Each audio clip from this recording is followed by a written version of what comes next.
సప్తవర్ణాల సమ్మేళనం హోళీ. మిఠాయిల్లో రారాజు మన ఆలి. అకేషన్ ఏదైనా ఆలి మిఠాయిలతోనే. ప్రజెంట్ మనతో పాటు ఉన్నారు army ex major Harshavardhan garu. So Harshavardhan గారు, ప్రతి ఒక్కరిని దగ్గరకు వచ్చి మీరు హిందువా, ఒకవేళ హిందూ కాకపోతే ముస్లిం అయితే కల్మా చెప్పండి, అది చెప్పినా కానీ తర్వాత హ్యాండ్ లిప్పి సొంతి చేశారా లేదా అనే స్థాయిలో చూసి మరీ చంపేశారు ఈసారి. ఈ స్టేట్మెంట్లు ఎలా చూడొచ్చు సార్? అసలు టూరిస్ట్ మీద డైరెక్ట్ గా అటాక్ చేయడం స్టార్ట్ అయింది రీసెంట్ గా.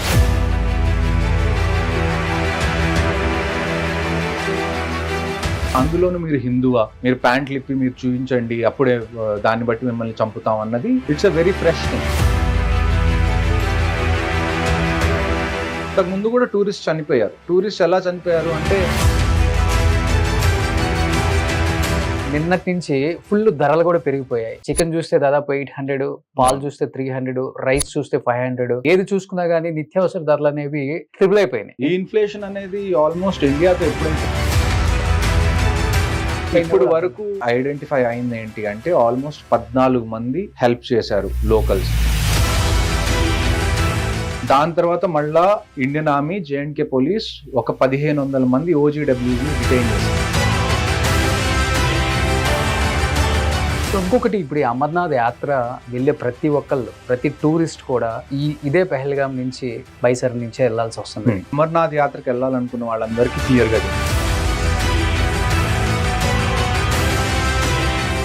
Hi, hello, welcome to Suman TV. నేను మీ రోషన్. సో పహల్గాం ఇష్యూ తర్వాత నిజంగా చెప్పాలంటే యావత్ భారతదేశం అంతా తీవ్ర దిగ్భ్రాంతికి లోనైందని చెప్పుకోవచ్చు. బట్ ఇంత ప్రాణ నష్టం జరిగినప్పుడు కూడా ఇప్పటికీ భారతదేశాన్ని నిందించే ప్రయత్నమో లేకపోతే భారతదేశం మీద అటాక్ చేసే ప్రయత్నమే మేము చేస్తామని చెప్పి పాకిస్తాను అక్కడ ఇక్కడ ఇంకా వాగుతుందని చెప్పుకోవచ్చు. అండ్ ఇప్పటికి నీళ్ళు ఆపేస్తే మీ ఊపిరి ఆపేస్తామని మసూద్ అజర్ ఒక స్టేట్మెంట్ ఇవ్వటం నిజంగా చెప్పాలంటే ఇంత ఒళ్ళు కొవ్వు పట్టిందో వాళ్ళకి అర్థమవుతుంది. వాళ్ళు చెప్పినట్లుగానే నిజంగా యుద్ధానికి సిద్ధమా అని వాళ్ళే అడుగుతున్నారు. ఒకవేళ యుద్ధం వస్తే పరిస్థితులు ఏంటి అనేది కూడా చాలా మందికి చాలా డౌట్లు ఉండొచ్చు.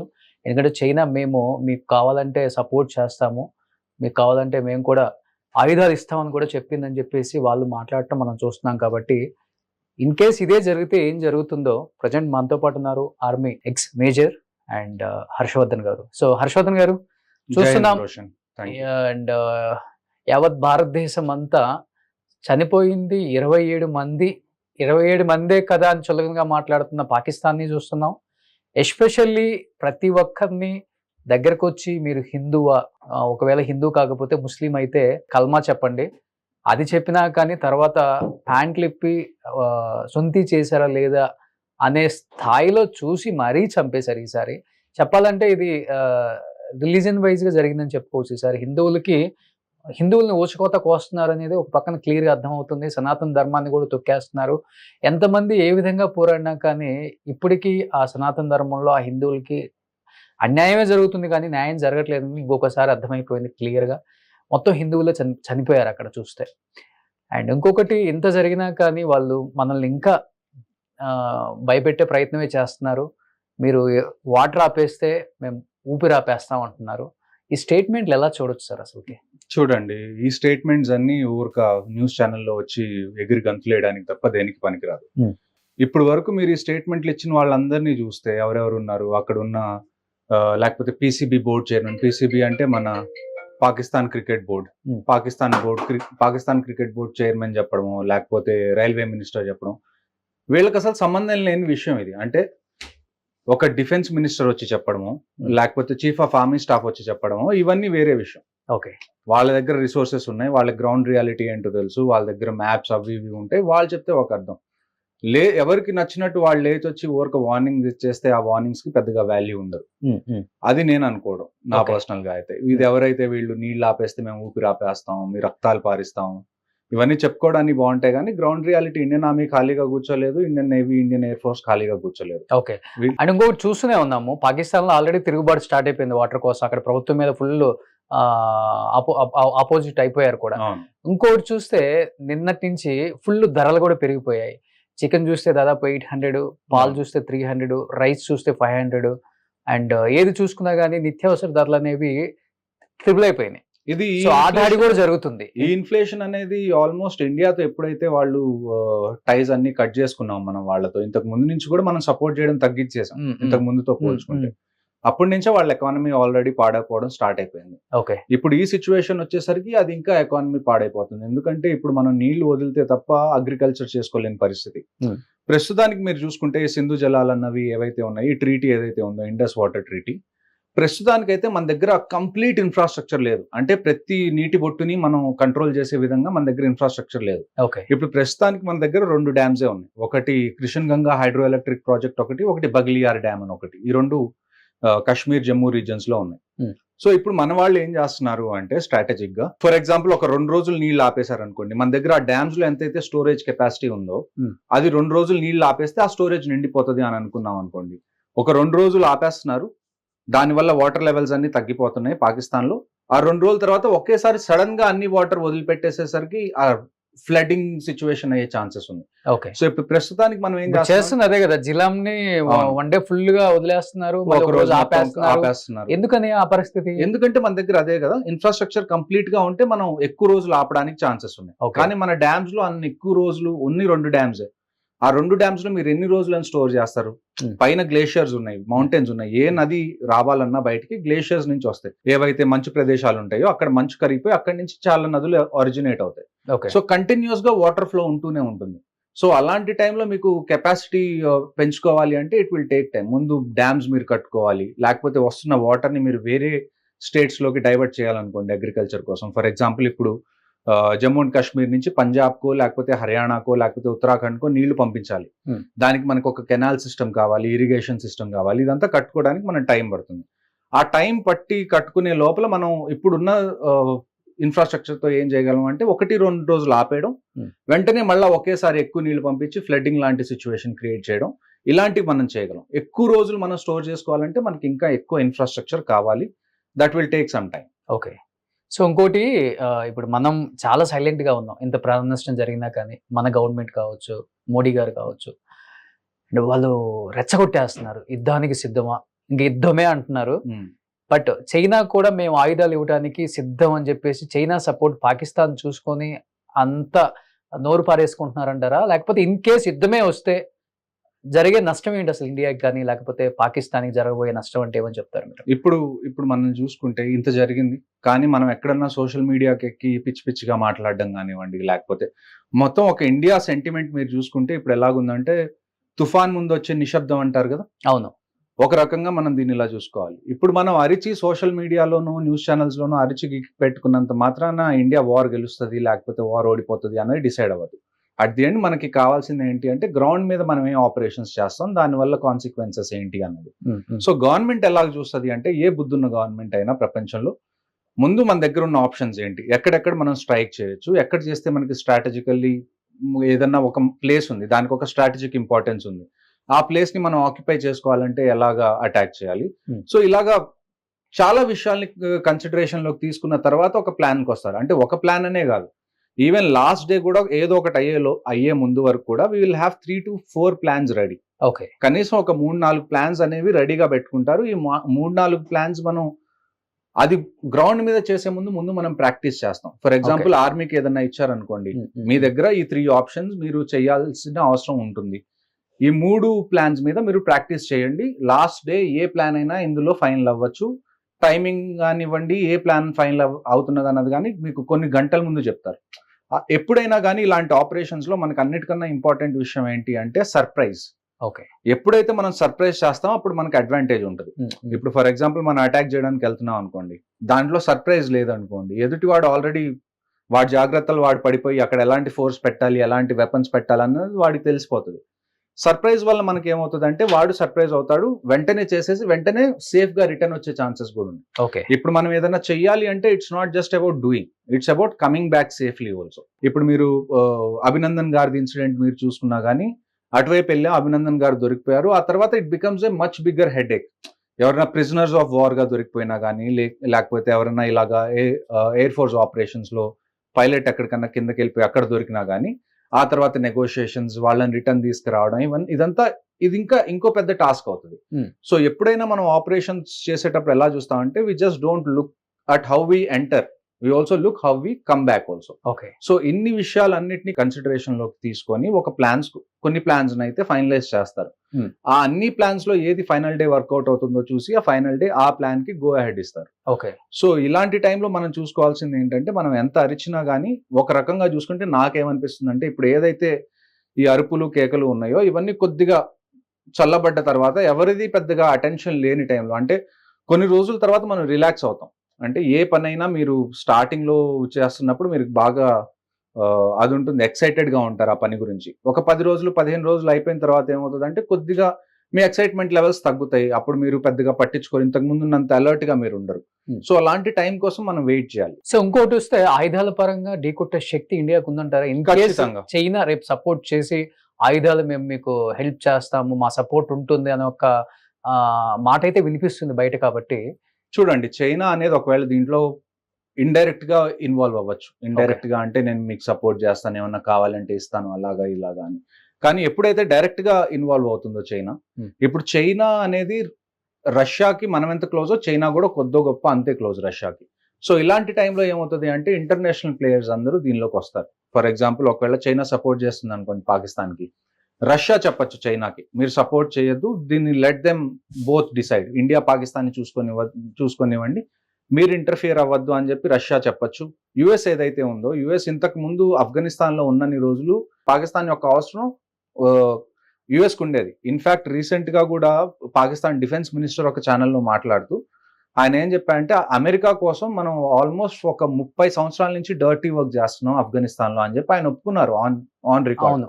సో ఇప్పుడు ఏంటంటే ఆఫ్ఘనిస్తాన్ లో యుఎస్ కూడా లేదు, యుఎస్ వెళ్ళిపోయింది ఆఫ్ఘనిస్తాన్ లో మొత్తం క్లోజ్ చేసుకొని. సో ఇప్పుడు పాకిస్తాన్ యొక్క అవసరం కూడా కంపారిటివ్ గా యుఎస్ కి చాలా తక్కువ ఒకవైపు ఇంతకు ముందు మీద చూసుకుంటే. దానికి తోడు ఇప్పుడు యుఎస్ లో కొత్త గవర్నమెంట్ ఏదైతే ఎలక్ట్ అయిందో, డొనాల్డ్ ట్రంప్ కానివ్వండి, జేడీ వాన్స్ కానివ్వండి, లేకపోతే కాష్ పటేల్ అని చెప్పి FBI డైరెక్టర్ కానివ్వండి, ఎవరైతే ఇంపార్టెంట్ పొజిషన్స్ లో ఉన్నారో ఇప్పుడు యుఎస్ గవర్నమెంట్ లో ఎక్కువ మంది ఇండియాకి సింపతి ఉంది వాళ్ళకి.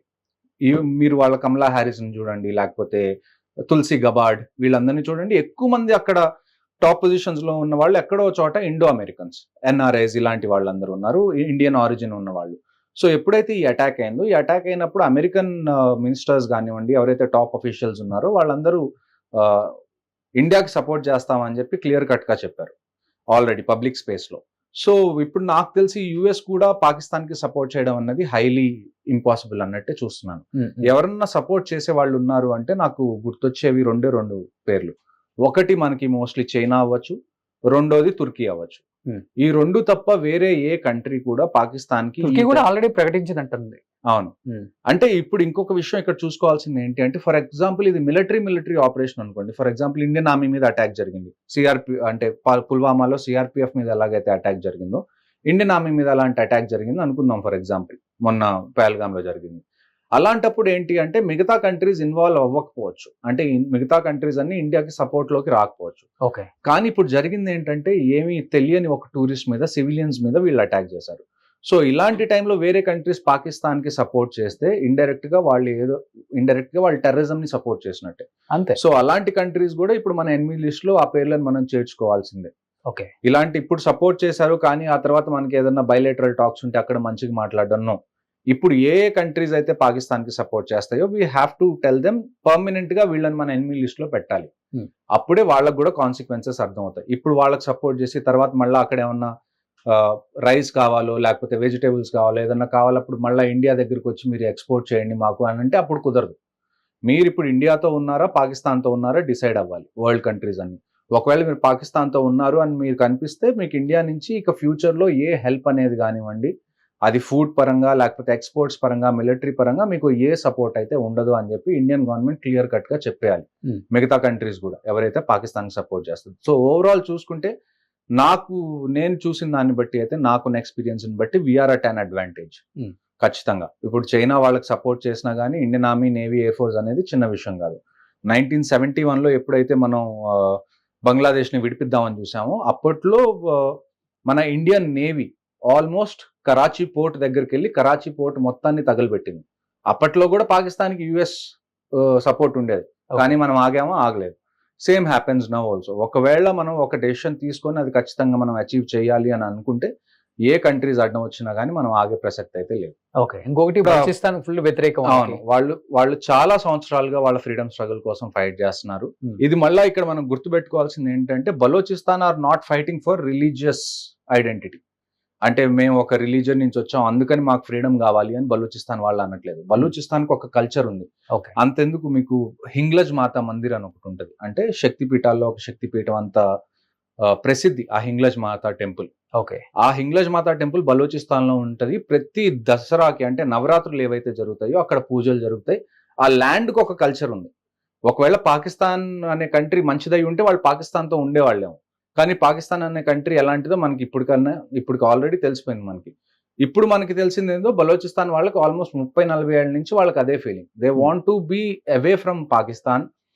ఇంకొక గొప్ప విషయం ఏంటంటే బలోచిస్తాన్ ఏదైతే వాళ్ళలో వాళ్ళు ఆర్మీ క్రియేట్ చేసుకున్నారో, వాళ్ళు చాలా స్ట్రాంగ్ ఆర్మీ క్రియేట్ చేసుకున్నారు. మీరు ఇంటర్నెట్ లో చూస్తే బలూచిస్తాన్ లిబరేషన్ ఆర్మీ అని కానీ వాళ్ళ ఫైటింగ్ టెక్నిక్స్ కానివ్వండి, వాళ్ళు ఫైట్ చేసేటప్పుడు వాళ్ళు రికార్డ్ చేస్తారు ప్రతిదీ. ఆ రికార్డ్ చేసే టెక్నిక్స్ కానివ్వండి, they are on another level. So Balochistan ని మనం యాక్టివేట్ చేస్తే ఇంటర్నల్ గా కూడా మనం చాలా ప్రెషర్ క్రియేట్ చేయొచ్చు. ఓకే. ఇంకొక రకంగా చూసుకుంటే పాకిస్తాన్ కి అటువైపు ఏదైతే బోర్డర్ ఆఫ్ఘనిస్తాన్ తో ఉందో, నేను ఇందాక మీకు చెప్పాను కదా, యుఎస్ కి పాకిస్తాన్ చాలా హెల్ప్ చేసింది ఆఫ్ఘనిస్తాన్ లో వాళ్ళు ఉన్నన్ని రోజులు. So somewhere Afghanistan is also against Pakistan. So అటువైపు నుంచి కూడా ప్రెషర్ వస్తుంది. లోపల చాలా ఏజెన్సీస్ ఉన్నాయి, చాలా ఆర్గనైజేషన్స్ ఉన్నాయి పాకిస్తాన్ లో. అందులో ఒకటి తెహ్రీకే తాలిబాన్ పాకిస్తాన్ అని ఒక ఆల్మోస్ట్ ఒక టెర్రరిస్ట్ ఆర్గనైజేషన్ లాగే. అది కూడా పాకిస్తాన్ గవర్నమెంట్ మీద, పాకిస్తాన్ ఆర్మీ మీద అగేన్స్ట్ గా ఉండి లోపల అటాక్స్ చాలా చేస్తుంది. సో ఇది I think this is the right time. చెప్పాలంటే ఈ సంస్థ కూడా ఆర్టికల్ 370 తర్వాత ఏర్పడింది. అవును, ఆర్టికల్ 370 ఒకటి. And at the same time మీకు గుర్తుంటే ఇమ్రాన్ ఖాన్ ప్రైమ్ మినిస్టర్ గా ఎన్నుకున్న తర్వాత ఆయన్ని జైల్లో వేశారు. అవును, ఏం పెద్దగా చార్జెస్ లేకుండా. అప్పటి నుంచి ఈ ఆర్గనైజేషన్ అనేది బాగా అగ్రెసివ్ గా తయారైంది. వైష్ణవ్ టెంపుల్ లో వెళ్ళినప్పుడు కూడా బస్ మీద దాడి ఫస్ట్ 10 మంది చనిపోయారు. అది మీరు చెప్తున్నది టిఆర్ఎఫ్. ఈ టిఆర్ఎఫ్ స్టోరీ ఏంటి అంటే, ఈ టిఆర్ఎఫ్ అనేది నేను ఎప్పుడైతే కాశ్మీర్ లో పోస్టెడ్ ఉన్నానో అప్పుడే ఇది కొత్తగా వచ్చిన ఆర్గనైజేషన్. ఓకే. కొత్తగా వచ్చిన ఆర్గనైజేషన్ అంటే ఎలాగా అంటే, మీరు కొన్ని బిజినెసెస్ ఎలాగుంటాయి, కొన్ని బిజినెసెస్ కి బినామీ కంపెనీస్ ఉంటాయి కదా. మెయిన్ బిజినెస్ ఒకటి ఉంటుంది, బినామీ చిన్న చిన్న కంపెనీలు ఒకటి, వాళ్ళని పెంచి పోషిస్తుంది వీళ్ళంతే. సో బేసిక్ గా ఈ జైషే మొహమ్మద్, లష్కరే తొయ్యబా ఆర్గనైజేషన్స్ ఇలాంటివి ఏవైతే ఉన్నాయో, ఒక ఆర్గ్యుమెంట్ వచ్చింది, మీరేమో కాశ్మీరీస్ కోసం ఫైట్ చేస్తున్నారు అని చెప్తున్నారు, అంటే ఆ టెర్రరిస్ట్ ఆర్గనైజేషన్స్, కానీ మీ పేరుల్లో ఎక్కడా కాశ్మీరీ పేరు కానీ కాశ్మీరీ లాంగ్వేజ్ కానీ యూజ్ అవ్వట్లేదు. జైషే మొహమ్మద్ అనేది ఏంటి, Arabic name, and it is completely ఇస్లాం గురించి ఫైట్ చేస్తున్నట్టు ఉంటుంది జైషే మొహమ్మద్ కానీ లష్కరే తయ్యబా కానీ. కానీ కాశ్మీర్ కోసం ఫైట్ చేస్తున్నట్టు ఆ పేరుల్లో ఎక్కడ ఐడెంటిటీ లేదు. అందుకని చెప్పి వాళ్ళు ఏం చేశారు, అందులోనే ఒక వింగ్ క్రియేట్ చేసి ది రెసిస్టెన్స్ ఫ్రంట్ అని చెప్పి ఒక కొత్త దానికి పేరు పెట్టారు. అంతే, పని జరుగుతుంది మొత్తం అదే, లష్కరే తొయ్యబా జైషే మొహమ్మదే పని చేస్తున్నారు, కానీ పేరు మాత్రం టిఆర్ఎఫ్ ది పెడుతున్నారు ముందుకి. ఎందుకంటే ఇప్పుడు వరల్డ్ లో మొత్తం కనపడేటప్పుడు ఎలా కనపడాలి, it shouldn't look like Islamic terrorism, it should look like some Kashmiri movement లాగా కనపడాలి అని చెప్పి వాళ్ళు ఆ పేరుని చూస్ చేసుకొని 2019-18 ఆ టైంలో వీళ్ళు ఇలాంటివన్నీ చేయడం మొదలు పెట్టారు. ఓకే. సో ఆల్రెడీ ఇప్పుడు మీ కొలీగ్స్ ఉండుంటారు కాబట్టి, పహల్గామ్ అనేది చెప్పాలంటే మినీ స్విట్జర్లాండ్. సో ప్రతి ఒక్కళ్ళు కూడా ఫ్యామిలీస్ తో వెళ్ళే ఒక పిక్నిక్ స్పాట్ అని చెప్పుకోవచ్చు అది. సో చెప్పాలంటే ఆ స్పాట్ లో మనం చూస్తుంటే, మన తెలుగు ఛానల్స్ 1 or 2 ఛానల్స్ వెళ్ళి మొత్తం లైవ్ కవర్ చేస్తే అనిపించింది మనకి, అక్కడ ఎక్కడ కూడా సీసీ కెమెరాస్ లేవు. అండ్ నో, చూడండి మీరు సెక్యూరిటీ. ఒక నార్మల్ దాన్ని ఏమంటారు, ఒక సిటీలో మీరు సిచ్యువేషన్స్ కి, ఒక కాశ్మీర్ లో సిచ్యువేషన్స్ కి నింగికి నేలకి ఉన్నంత డిఫరెన్స్ ఉంటుంది. ఓకే. సో ఇది ఏంటంటే, ఈ ఎంటీ ల్యాండ్ ఏదంటే, ఇప్పుడు మామూలుగా కాశ్మీర్ లో కొన్ని కమ్యూనిటీస్ ఉంటాయి, గుజ్జర్ బకర్వాల్ కమ్యూనిటీస్ అంటారు, నొమాడిక్ ట్రైబ్స్ అన్నమాట. అంటే వాళ్ళ దగ్గర చాలా గొర్రెలు మేకలు ఇవన్నీ ఉంటాయి, వాళ్ళు ఒక చోట ఉండరు. ఇవాళ ఇక్కడ టెంట్స్ వేసుకున్నారు, ఆ గొర్రెలకి మేకలకి అక్కడ గడ్డి దొరుకుతుందా, అక్కడ కొన్ని రోజులు ఉంటారు, ఆ తర్వాత వాళ్ళు వేరే చోటకి షిఫ్ట్ అవుతారు, అక్కడ మళ్ళీ క్యాంపింగ్ అవుతారు, అలాగ వాళ్ళు తిరుగుతూనే ఉంటారు మొత్తం సంవత్సరం మొత్తం. సో అలాంటి వాళ్ళ కోసం కొన్ని గ్రౌండ్స్ ఉంటాయి, ఈ బైసారన్ ఇలాంటివి ఏవైతే మెడోస్ ఏవైతే ఉంటాయో, ఇవి బేసికల్ గా గుజ్జర్ బకర్వాల్ కమ్యూనిటీస్ కోసం హెల్ప్ అయ్యేలాగా. ఇలాంటి గ్రౌండ్ ఏదన్నా ఉంది, ఎక్కడైతే గడ్డి ఇదంతా బాగా మొలుస్తుంది, అలాంటి చోట వాళ్ళు ఏం చేస్తారంటే క్యాంప్స్ వేసుకుంటారు. అక్కడ ఉన్న ఆ మేకలు, ఆ గొర్రెలు, వాటన్నిటిని వాళ్ళు గ్రేస్ చేసుకోవడానికి ఆ ఏరియాస్ మొత్తం యూజ్ అవుతాయి మామూలుగా అయితే.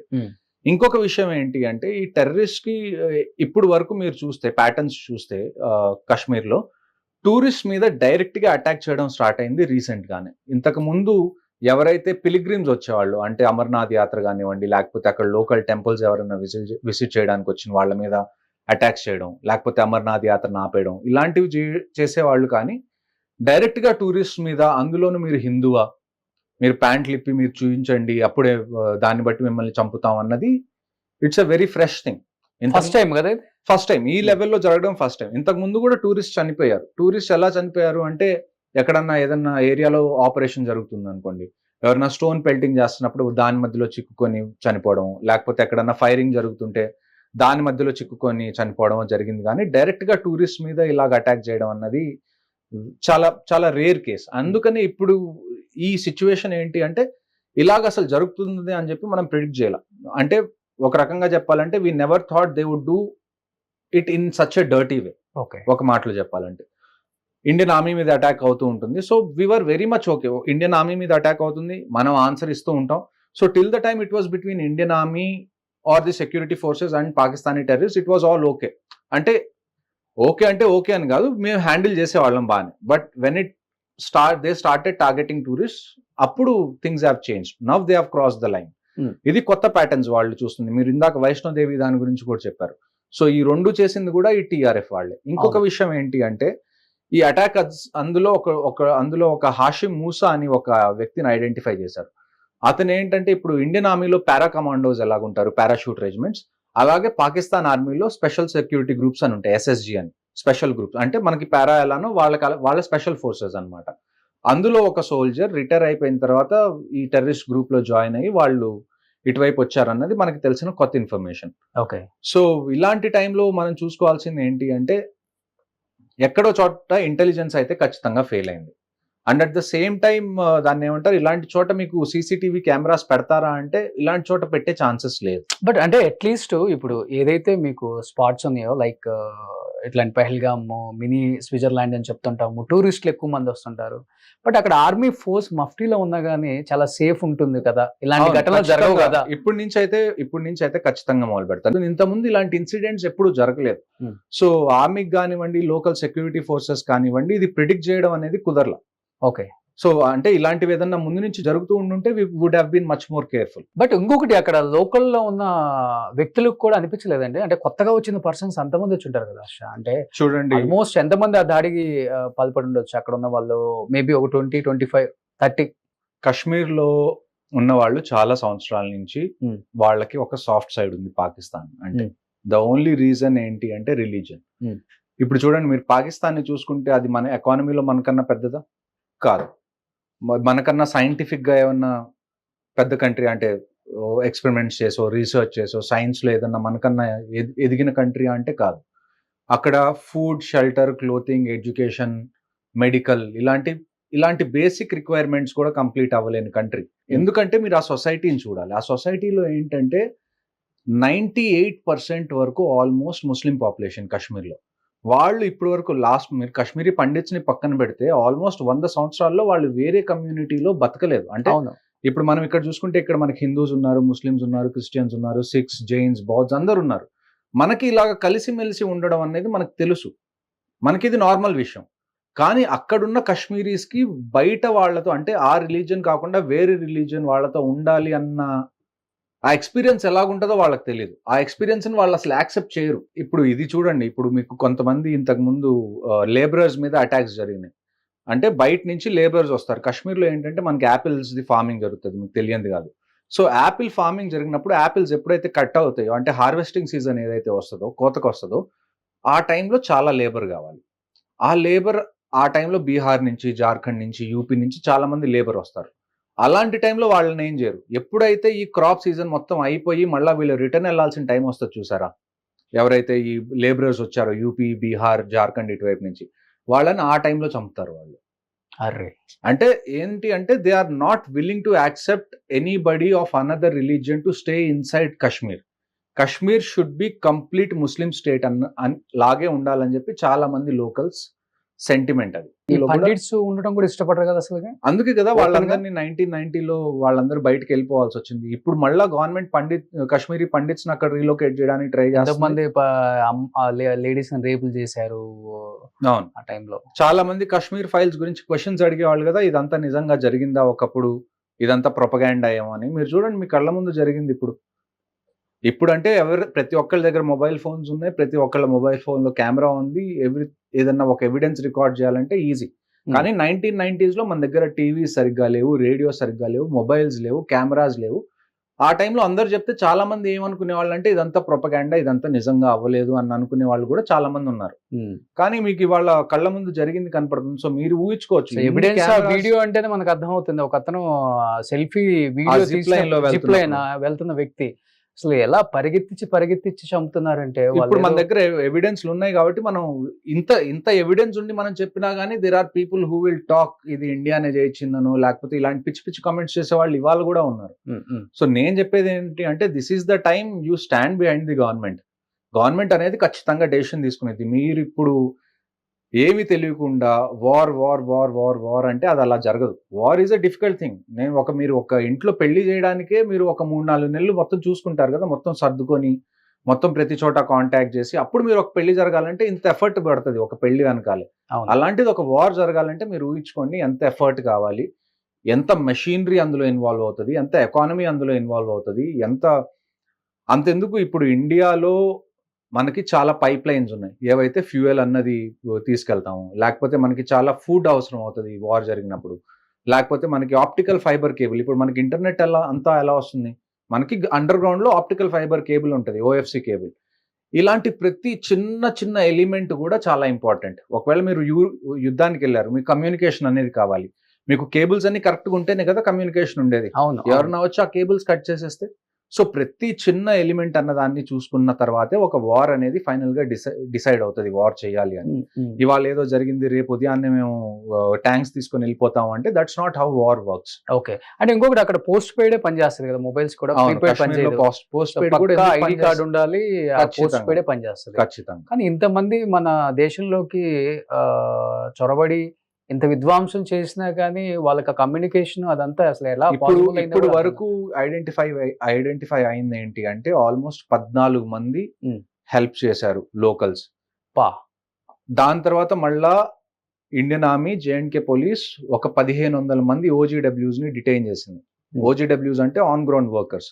వీళ్ళు ఏంటంటే ఎప్పుడైతే టెర్రరిస్ట్ అటువైపు నుంచి క్రాస్ చేసి ఇటు వస్తారో వాళ్ళకి ఉండడానికి షెల్టర్ ఇవ్వడం కానీ, వాళ్ళకి టైం టు టైం మెడిసిన్స్ కానీ, లేకపోతే టైం టు టైం తిండి కానీ, and at the same time weapons, అంటే మొత్తం ఆన్ గ్రౌండ్ లాజిస్టిక్స్ మొత్తం వీళ్ళే సపోర్ట్ చేస్తారు. ఈ OGWs చెప్పాలంటే మన వెపన్స్ తో మన వాళ్ళనే చంపారని చెప్పొచ్చు. వెపన్స్ అనేది పాకిస్తాన్ చాలా సంవత్సరాల ముందు నుంచి దాన్ని ఏమంటారు కాశ్మీర్ లో డంప్ చేస్తుంది. ఎందుకంటే మీరు పాకిస్తాన్ ని చూసుకుంటే ఇప్పుడు మీరు గుంటూరులో ఆటో నగర్ చూసారా? ఆటో నగర్ లో చాలా మీకు ఆటోమొబైల్స్ మీద పనిచేసే షాపులు ఉంటాయి. మీరు అక్కడికి ఒక కార్ తీసుకెళ్లి ఏదైనా ఇబ్బంది ఉందంటే అక్కడ ఉన్నంత మంది మెకానిక్స్ మీకు ఎక్కడ దొరకరు, వాళ్ళు మొత్తం నీట్ గా చేసిస్తారు.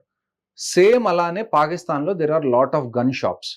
ఇక్కడ మనకి ఒక మోడిఫైడ్ బైక్ ఎలా తయారు చేయడం ఎంత ఈజీయో, ఒక మెకానిక్ దగ్గరికి వెళ్ళి అక్కడ మెకానిక్స్ దగ్గరికి వెళ్ళి ఒక గన్ మీరు చూపించి దాన్ని ఫస్ట్ కాపీ చేయమంటే వాళ్ళు అప్పటికప్పుడు చేసి ఇచ్చే క్యాపబిలిటీస్ ఉన్నాయి. అలాంటి ప్లేసెస్ చాలా ఉన్నాయి. సో ఇంకొకటి, ఇప్పుడు ఈ అమర్నాథ్ యాత్ర వెళ్ళే ప్రతి టూరిస్ట్ కూడా ఇదే పెహల్గాం నుంచి బైసర్ నుంచే వెళ్లాల్సి వస్తుంది ఇన్ ఫ్యూచర్ కూడా. ఎలా చూడొచ్చు అంటే భయపడుతున్నారు చెప్పాలంటే వాస్తవంగా. అమర్నాథ్ యాత్రకి వెళ్ళాలనుకున్న వాళ్ళందరికీ క్లియర్ గా చెప్తున్నాను, అమర్నాథ్ యాత్రని మేము ఆర్మీ భాషలో ఆపరేషన్ శివ అంటాం. ఆపరేషన్ శివ అంటే ఏంటి అంటే ఎప్పుడైతే అమర్నాథ్ యాత్ర స్టార్ట్ అవ్వబోతుందో, అంటే ఈ ఇయర్ June 3 నుంచి అమర్నాథ్ యాత్ర స్టార్ట్ అవ్వబోతుంది, ఆల్మోస్ట్ ఆగస్ట్ వరకు వెళ్తుంది. అది ఒక 2-2.5 నెలల పాటు అమర్నాథ్ యాత్ర అనేది జరుగుతూ ఉంటుంది. సో అమర్నాథ్ యాత్ర స్టార్ట్ అయ్యే కనీసం ఒక 3-4 నెలల ముందు నుంచి చాలా సెక్యూరిటీ ప్రోటోకాల్స్ అనేవి స్టార్ట్ అవుతాయి. ఆన్ గ్రౌండ్ చాలా విషయాలు మొదలవుతాయి. అంటే సెక్యూరిటీకి హైయెస్ట్ ప్రయారిటీ ఇస్తారు. నేను ఇందాక చెప్పినట్టుగా ఈ బైసారన్ అనే ప్లేస్ ఏదైతే ఉందో, జనరల్ గా ఎక్కడైతే టూరిస్ట్ తిరుగుతారో కాశ్మీర్లో, ఇలాంటి ప్లేసెస్ లో ఎక్కువగా ఆర్మీ కానీ పోలీస్ ప్రెజెన్స్ కానీ మినిమం పెడతాం. ఎందుకంటే నేను ఇందాక చెప్పినట్టు టెర్రరిస్ట్ అనేవాళ్ళు ఎప్పుడు టూరిస్ట్ ని డైరెక్ట్ గా ఇలాగా టార్గెట్ చేసింది లేదు. ఆ ప్యాటర్న్ అనేది ఇంతకు ముందు లేదు. ఓకే. ఇది కొత్త ప్యాటర్న్ స్టార్ట్ అవడం వల్ల కొద్దిగా ఆర్మ్డ్ ఫోర్సెస్ కూడా లేకపోతే జేఎండ్కే పోలీస్ కూడా ఇది ఒక కొత్త దాన్ని ఏమంటారు మలుపులాగా చెప్పుకోవాలి. సో ఇది చూసిన తర్వాత నాకు తెలిసి ఇప్పుడు అమర్నాథ్ యాత్ర మీద చాలా ఎక్కువ ఫోకస్ పెడతారు ఇంతకు ముందున్న ఫోకస్. ఎందుకంటే అమర్నాథ్ యాత్ర ప్రతి సంవత్సరం జరుగుతుంది. So for the last 30 years 25 years నుంచి Indian army, CRPF, జేఎండ్కే police continuous గా వాళ్ళ ఎఫర్ట్స్ పెడితే తప్ప అమర్నాథ్ యాత్ర అనేది జరగదు. సో అమర్నాథ్ యాత్ర జరుగుతుంది, ప్రతి సంవత్సరం జరుగుతున్నట్టుగానే ఈ సంవత్సరం కూడా జరుగుతుంది. కాకపోతే ఈ సంవత్సరం ఇంకా ప్రికాషన్స్ ఎక్కువ తీసుకుంటారు, సెక్యూరిటీని ఇంకా టైట్ చేస్తారని మాత్రం నేనైతే ఖచ్చితంగా చెప్పగలను. సో ఈ ఘటన జరిగిన తర్వాత ఆ స్పాట్ కి టూరిస్టులు పెరిగారని చెప్తున్నారు. Is it right? ఏమండి, నేను అక్కడ ఎగ్జాక్ట్ గ్రౌండ్ రియాలిటీ టూరిస్ట్ పెరిగారా లేదా అన్నది నేను కమెంట్ చేయలేను ప్రస్తుతానికి. కాకపోతే ఇది బేసిక్ గా సమ్మర్స్ స్టార్ట్ అవుతున్నాయి కాబట్టి కాశ్మీర్ లో సమ్మర్స్ అనేవి బేసిక్ గా ఒక టూరిస్ట్ సీజన్ గా మేము ఎప్పుడు అనుకుంటాం. సో ఒక ఎక్స్ మేజర్ గా చెప్పండి, పాక్ దగ్గర ఉన్న ఆయుధాలకి అండ్ భారత్ దగ్గర ఉన్న ఆయుధాలకి ఇన్ కేస్ ఇన్ ఫ్యూచర్ ఒకవేళ సమరమే, యుద్ధానికి మేము సిద్ధమే అన్న మాటలకి రేపు మనం కూడా ఒకవేళ ముందడుగు వేయాల్సి వస్తే మన ఆయుధాలు సరిపోతాయా? చూడండి, ఆయుధాలు అయితే ఫస్ట్ విషయం మనం గుర్తుపెట్టుకోవాల్సింది ఏంటంటే 2 కంట్రీస్ న్యూక్లియర్ స్టేట్స్, అంటే రెండింటి దగ్గర న్యూక్లియర్ కేపబిలిటీస్ ఉన్నాయి. లాస్ట్ టైం మనం న్యూక్లియర్ బాంబ్ కానీ ఆటమ్ బాంబ్ కానీ వాడింది ఎప్పుడు? జపాన్ లో వాడాం, హిరోషిమా నాగసాకిలో. మనకు తెలుసు దాని ఎఫెక్ట్స్ ఏంటి అని. సో ఒకవేళ యుద్ధం జరిగినా కానీ ఇలాంటి విషయాలన్నీ మైండ్ లో పెట్టుకొని యుద్ధం చేయాల్సి వస్తుంది. ఎందుకంటే ఒకసారి ఒక ఆటమ్ బాంబ్ కానివ్వండి లేకపోతే న్యూక్లియర్ బాంబ్ కానీ ఇండియా ఒకవేళ వదిలిపెట్టినా, పాకిస్తాన్ ఒకవేళ వదిలిపెట్టినా కానీ దాని డిస్ట్రక్షన్ అనేది చాలా మ్యాసివ్ గా ఉంటుంది. ఆ డిస్ట్రక్షన్ అనేది ఒక్క ఆర్మీకే పరిమితం అవ్వదు, ఆర్మీకో, నేవీకో, ఎయిర్ ఫోర్స్ కో. అది సామాన్య ప్రజలు ఎవరైతే ఉన్నారో వాళ్ళ మీద కూడా ఎఫెక్ట్ అవుతుంది. సో ఇన్ని విషయాలన్నీ మైండ్ లోకి తీసుకొని ఒక యుద్ధం అనేది స్టార్ట్ చేయాలి. ఎప్పుడైనా వార్ చేసేటప్పుడు మనకు ఒక ఆబ్జెక్టివ్ అనేది ఉంటుంది. ఆబ్జెక్టివ్ అంటే ఎలాగా అంటే, ఈ వార్ మనం చేస్తున్నామంటే ఇంత ఏరియా మనం ఖచ్చితంగా క్యాప్చర్ చేసుకోవాలి అన్న ఉద్దేశంతో వార్ జరుగుతుంది. ఆ క్యాప్చర్ చేసుకోవాలి ఇంత ఏరియా అన్నదానికి మనకి 1 year పట్టచ్చు, 2 years పట్టచ్చు, 3 years పట్టచ్చు. సో వార్ ఎంత దూరం వెళ్తుంది అన్నది మనకి కావాల్సిన ఆబ్జెక్టివ్ మీద డిపెండ్ అవుతుంది. అంటే ఇప్పుడు గవర్నమెంట్ మనం వార్ ఎందుకు చేస్తున్నాం అని ఒక మైండ్ లో ఒక ఆబ్జెక్టివ్ ఉంటుంది కదా, దాన్ని బట్టి వార్ డ్యూరేషన్ కూడా పెరుగుతుంది. దాన్ని బట్టి ఎకానమీ అనేది ఎలాగా దానివల్ల ఇబ్బంది పడుతుంది, దాని మళ్ళీ రివైవ్ ఎలా చేయాలి, ఇన్ని విషయాలన్నీ మైండ్ లో పెట్టుకొని వార్లోకి వెళ్తాం. వార్లోకి ఇప్పుడు పాకిస్తాన్ చూడండి, పాకిస్తాన్ దగ్గర ఉన్న అడ్వాంటేజ్ ఏంటి అంటే ఒకే ఒక advantage, they have nothing to lose. Already పేద దేశం, వాళ్ళ దగ్గర మిగిలింది ఏమీ లేదు. ఇప్పుడు వాళ్ళ మీద వార్ జరిగితే వాళ్ళకి పైన ఏదో కావాలని మాటలు తప్పితే వార్కి వచ్చే అంత సీన్ కూడా వాళ్ళకి లేదేమో. వార్కి వచ్చే సీన్ లేదు, కానీ అట్ ద సేమ్ టైం మనం ఇంకొకటి చూసుకోవాల్సింది ఏంటి అంటే, వాళ్ళ మీద వార్ జరిగినా వాళ్ళు నష్టపోవడానికి కూడా ఏమీ లేదు. ఆల్రెడీ పేద దేశం, వాళ్ళ దగ్గర ఉన్నది ఏమీ లేదు. ఒకవేళ ఏదైనా రిచ్ కంట్రీ ఉందనుకోండి, ఇండియా కొద్దిగా రిచ్ కంట్రీ అనుకున్నాం, ఇక్కడ వార్ జరిగితే కంపెనీస్ ఉన్నాయి, ఐటీ కంపెనీస్ ఉన్నాయి, ఇన్ని ఇండస్ట్రీస్ రన్ అవుతున్నాయి, లేకపోతే మనం కూడా ఎకానమికల్ గా పెరుగుతున్నాం, వీటన్నిటి మీద దెబ్బతింటదని మనకు ఎక్కడో చోట ఒక థాట్ ఉంటుంది. అదే పాకిస్తాన్లో అనుకోండి, అక్కడ అసలు ఏమీ లేదు. వాళ్ళకి వార్ జరిగినా జరగకపోయినా వాళ్ళు ఇప్పుడు జీవోత్సవాల్లాగే ఉన్నారు. నష్టపోయేది ఏం లేదు ఆ కంట్రీ. నష్టపోయేది ఏమీ లేదు అంటే ఖచ్చితంగా నష్టపోతారు, కానీ వాళ్ళకి వాళ్ళ పరిస్థితి ఆల్రెడీ నష్టపోయి ఉన్నారు. అప్పుల్లో ఉన్నోడికి ఇంకా అప్పులు వస్తే ఇంకేమని చెప్పండి అలాగా. ఓకే. సో అమర్నాథ్ యాత్రకి వెళ్ళే వాళ్ళైతే ఇబ్బంది పడకుండా హ్యాపీగా యాత్రకి అయితే వెళ్ళొచ్చు. యాత్రకి వెళ్ళాలి. ఆర్మీ ఫోర్స్ కూడా ఎక్కువ పెట్టే అవకాశం ఉంది, పెడతారు కూడా ఖచ్చితంగా. అండ్ వాళ్ళు అక్కడ హిందువులు మీరు అని చెప్పి మిమ్మల్ని చూసి కాల్చినప్పుడు ప్రతి హిందూ ఎవరైతే ఈ దేశంలో ఉన్నారో వాళ్ళకి అదే భయం పుట్టుకుంటుంది సార్. ఇప్పుడు ఏదైతే కాదు, మొన్న ఏదైతే ఇష్యూ జరిగిందో మొత్తాన్ని హిందూసా కాదా ఐడి ప్రూఫ్ అడిగి మరీ చంపారు. పాపం మధుసూదన్ గారి వైఫ్ చెప్తుంటే చాలా బాధ అనిపిస్తుంది. ఆమె పక్కనున్న నన్ను చంపేయండి, పోయి మోడీకి చెప్పుకో అన్నారు. ఇంకొక వ్యక్తి కాళ్ళు పట్టుకుంటే చనిపోయిన వ్యక్తిని కూడా మళ్ళీ షూట్ చేశాడు. ఆ ఘటన చూస్తుంటేనే కళ్ళ ముందు కనిపించినట్టు కనపడుతుంది నాకన్నా చెప్తుంటేనే మనకి. చూడండి, ఇప్పుడు ఇది జరిగింది. So this is the time you need to decide. మీరు భయపడిపోయి ఇళ్లలోనే ఉంటారా, లేకపోతే మీరు హిందువుల్ని చంపితే మీరు హిందూ ఐక్యత ఏంటి? ఒకవేళ అమర్నాథ్ యాత్ర స్టార్ట్ అయితే ఎంతమంది హిందువులు భయపడకుండా మళ్ళా వస్తామని చూపిస్తారా అన్నది కూడా మన చేతుల్లోనే ఉంది. నన్ను అడిగితే మీరు భయపడి ఇంట్లో కూర్చుంటే ఇది ఇలానే ఇంకొక 100 ఏళ్ళు స్టార్ట్ అవుతుంది. Okay, this is the time we show the other side. మీరు ఎంతమందినైనా చంపండి, మేము మాత్రం భయపడేది లేదు. ఒకవేళ అమర్నాథ్ యాత్ర జరిగితే హిందువులు వస్తామా అంటే ఖచ్చితంగా వస్తాం. ఈ స్టేట్మెంట్ అటువైపు వెళ్తే కానీ మన స్ట్రెంగ్త్ అనేది ఏంటి అన్నది మనం చెప్పలేం. సో కాబట్టి నన్ను అడిగితే అమర్నాథ్ యాత్రకి ఖచ్చితంగా సెక్యూరిటీ మెజర్స్ పెరుగుతాయి.